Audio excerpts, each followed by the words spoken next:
আমি যদি একটা চিত্রের মাধ্যমে এই বিষয়টি তোমাদেরকে দেখাতে চাই, সেটা এরকম হবে। এটি একটি বৃত্ত। এই বৃত্তটিকে এক্স অক্ষ দ্বারা একটা পরিমাণ অংশ খণ্ডন করছে। কতটুকু অংশ?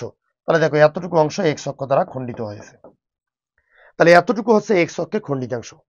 আচ্ছা, তাহলে এই বৃত্তের সমীকরণটা যদি এরকম হয় যে এক্স স্কোয়ার প্লাস এখানে y square plus 2gx plus 2fy plus c equal 0, তাহলে এই বৃত্তের সমীকরণটা যদি x square plus Y square plus 2gx plus 2fy plus c equal 0 হয়, তাহলে এই সমীকরণ থেকে যদি এক্স অক্ষের খণ্ডিতাংশের পরিমাণটা বের করতে বলে, তাহলে তার পরিমাণটা হবে এরকম যে এক্স অক্ষের খণ্ডিতাংশ এর সূত্রটা হবে 2 into root over G square minus c. তাহলে বলো একটা বৃত্তের সমীকরণ থেকে এক্স অক্ষের খণ্ডিতাংশের পরিমাণের সূত্রটা কি? 2 into root over G square minus C. একইভাবে এই বৃত্তটাকে যদি ওয়াই অক্ষ একটা নির্দিষ্ট পরিমাণ অংশ খণ্ডন করে, তাহলে দেখো এটা হচ্ছে আমাদের একটা ওয়াই অক্ষ।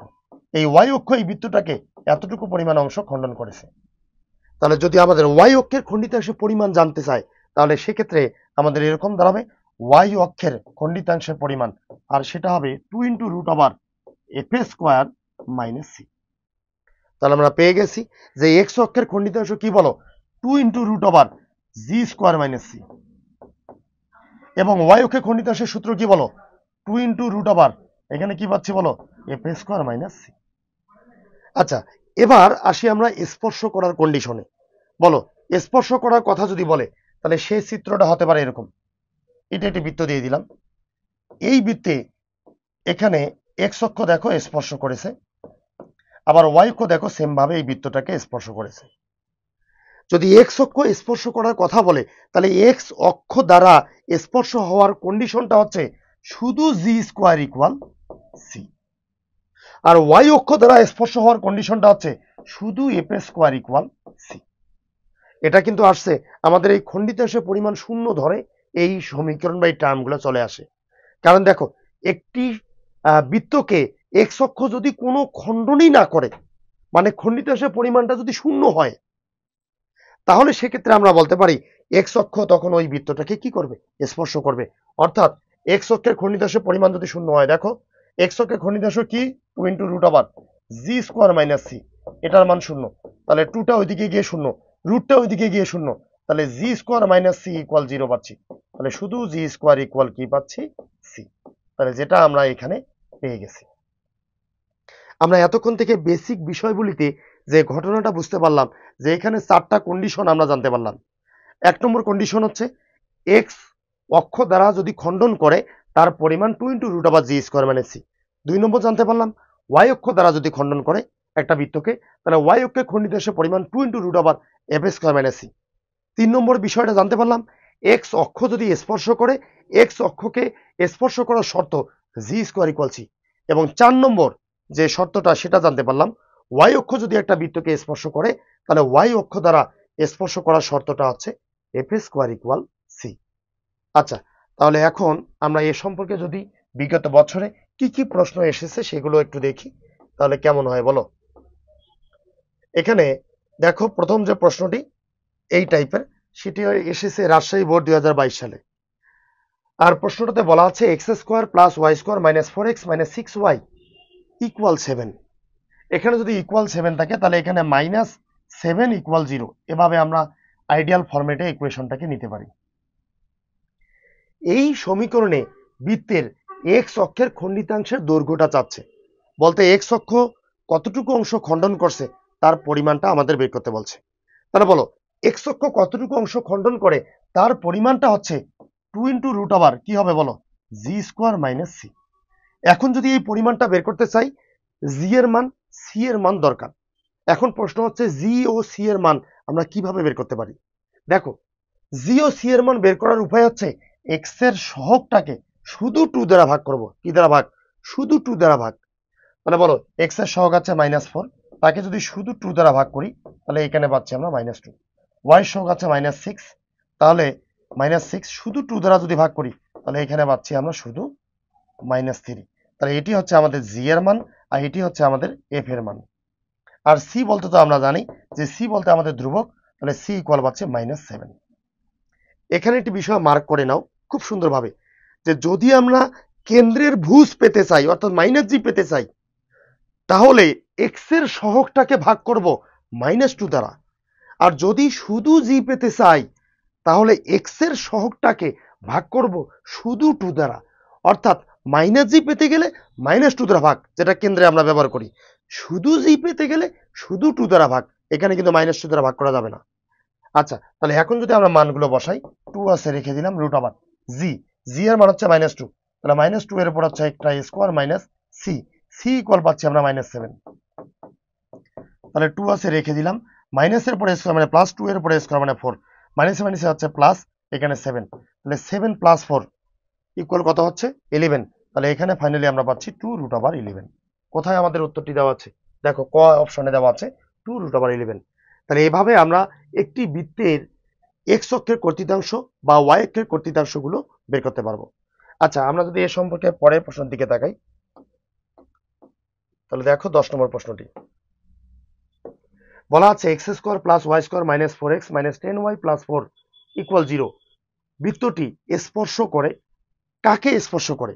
এক্স অক্ষকে, ওয়াই অক্ষকে, না উভয় অক্ষকে?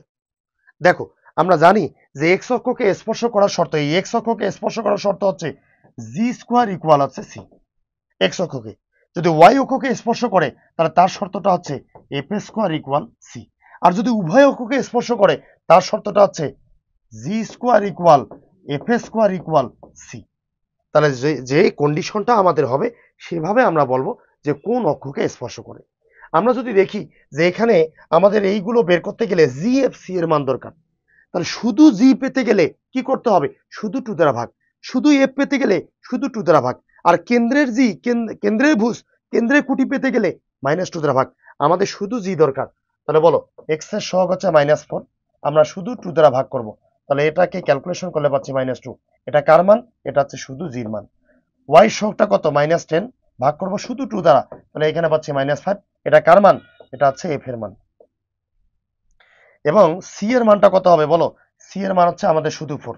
তাহলে এখন যদি আমরা জি² বের করি, এই যে জি², জি এর মান -2, তাহলে বলো জি² ইকুয়াল, তাহলে -2 তারপর এটা স্কোয়ার, -2 এর পরে স্কোয়ার মানে হচ্ছে 4। দেখো আমাদের সি আছে 4, অর্থাৎ এটাকে আমরা 4টাকে আমরা কি লিখতে পারি? সি লিখতে পারি। তাহলে এখানে কি পাচ্ছি? আমরা পাচ্ছি জি² ইকুয়াল সি। একইভাবে যদি এফ কে আমরা বর্গ করি, তাহলে বলো এফ এর উপরে স্কোয়ার, এফ এর মান হচ্ছে -5, -5 এর উপরে স্কোয়ার যদি করি 25, এই 25 কি সি এর সমান হয়েছে? না, হয়নি। তাহলে এখানে ওয়াই অক্ষকে স্পর্শ করতে পারে না, তাহলে কোন অক্ষকে স্পর্শ করবে? এখানে আমাদের যেহেতু জি² ইকুয়াল সি, আমরা এই টার্মটি বের করতে পেরেছি, তাহলে এই বৃত্তটা এক্স অক্ষকে স্পর্শ করে, অর্থাৎ এর উত্তর হবে আমাদের ক।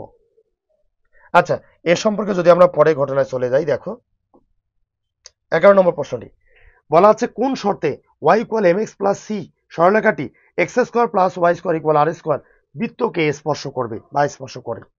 এই প্রশ্নটি এসেছে কুমিল্লা বোর্ড 2023 সালে। এখানে খুব সুন্দরভাবে এমসিকিউ এর জন্য মার্ক করে নাও এই জায়গাটা, এমসিকিউ। এটা হচ্ছে একটা সূত্র, এই টোটাল প্রশ্নটাই একটা সূত্র। এখানে এই সূত্রটা দিয়ে কোনো সময় সরাসরি সূত্রের মাধ্যমে এরকম প্রশ্ন এসে থাকে। বিগত বছরে এই একই প্রশ্ন, এই সেম প্রশ্ন অনেকবার এসেছে। আমি জাস্ট একটা বোর্ডকে উল্লেখ করছি, কুমিল্লা বোর্ড 2023। আবার এই প্রশ্নের মাধ্যমে আমরা সংখ্যাগুলোকে চেঞ্জ করে, অর্থাৎ এম এর মান চেঞ্জ, সি এর মান চেঞ্জ, আর এর মান চেঞ্জ, এগুলোকে যদি চেঞ্জ করে আবার অঙ্ক হিসাবে এই বিষয়টা, এই প্রশ্নটা আসতে পারে। আচ্ছা, তাহলে দেখো আমরা এটাকে সূত্র হিসেবে পড়বো, কারণ এর মাধ্যমে অঙ্ক আসার চান্স আছে। বিগত বছরগুলোতে এর মাধ্যমে অনেক অঙ্ক এসেছে এমসিকিউ হিসাবে। আচ্ছা, আমরা যদি আরেকবার পড়ি যে কোন শর্তে y equal mx plus c সরলরেখাটি x² plus y² equal r² বৃত্তকে স্পর্শ করবে? এই সূত্রের সেই কন্ডিশন বা সেই শর্তটা হচ্ছে আমাদের খ নম্বর। অর্থাৎ যদি c² equal r² into 1 plus m² হয়, তাহলে এই শর্তের কারণে এই সরলরেখাটি এই বৃত্তটাকে স্পর্শ করবে। অর্থাৎ c² equal r² into 1 plus m² শর্তের কারণে y equal mx plus c সরলরেখাটি x² plus y² equal r² বৃত্তকে স্পর্শ করবে। আচ্ছা, তাহলে আমরা কাঙ্ক্ষিত উত্তরটি পেয়ে গেছি। এই টোটাল বিষয়টি আসছে সূত্রের প্রতিপাদনের মাধ্যমে। এখন যদি এ সম্পর্কে আমরা এর পরের অঙ্কটির দিকে তাকাই, তাহলে দেখো আমি এতক্ষণ থেকে যে কথাটি তোমাদেরকে বলে আসছি যে আমাদের ওই সূত্রটার মাধ্যমে এম, সি, আর এগুলোকে পরিবর্তন করে অঙ্কের মাধ্যমে এই প্রশ্নটা আসতে পারে। তাহলে এখানে দেখো y equal mx plus c, এখানে এই রেখাটি ঠিক আছে, কিন্তু এখানে ঠিক নেই। এখানে আমাদের সূত্রে কি ছিল? X square plus Y square equal R square ছিল। তাহলে আর স্কোয়ার জায়গায় আছে কত? 25। তাহলে 25 কে আমরা কি বলতে পারি? 25 কে 5 এর উপরে স্কোয়ার করতে পারি। সেক্ষেত্রে আর ইকুয়াল আমাদের কি দাঁড়াচ্ছে বলো? সেক্ষেত্রে আর ইকুয়াল দাঁড়াচ্ছে আমাদের শুধুমাত্র 5। তাহলে বলো এখানে আমাদের এই রেখাটা এই সমীকরণটাকে যদি স্পর্শ করে, তার একটা শর্ত বা কন্ডিশন ছিল, এই যে আমি এখানে নিচে লিখে ফেলছি যে C square equal R square into 1 plus M square. তাহলে বলো এখানে যদি আমরা মানটা বসাই, সির কোনো পরিবর্তন নেই, সি সির জায়গায় আছে, তাহলে এখানে পাচ্ছি আমরা C square equal R square. দেখো আর এর পরিবর্তন আছে, আর এর জায়গায় কে আছে বলো? আর এর জায়গায় 5, তাহলে আর স্কোয়ার মানে আছে 25। 1 প্লাস এম স্কোয়ার, দেখো এম এর কোনো পরিবর্তন নাই, এম এর জায়গায় এমই আছে, তাহলে 1 প্লাস এখানে পাচ্ছি আমরা এম স্কোয়ার। এভাবে থাকতে পারে। দেখো এভাবে কিন্তু আমাদের কোনো অপশনে উত্তরগুলো দেওয়া নেই, কি আছে? এই স্কোয়ারটা এইদিকে চলে আসছে। তাহলে স্কোয়ার যদি একদিক থেকে আর দিকে যায়, সামনে কি হবে? প্লাস মাইনাস হবে। সামনে কি হবে বলো? যে সি ইকুয়াল প্লাস মাইনাস 25 এর উপর যদি রুট করি শুধু 5 হবে, আর এখানে কি হবে? 1 plus root over 1 plus M square. তাহলে বলো c equal plus minus 5 into root over 1 plus M square.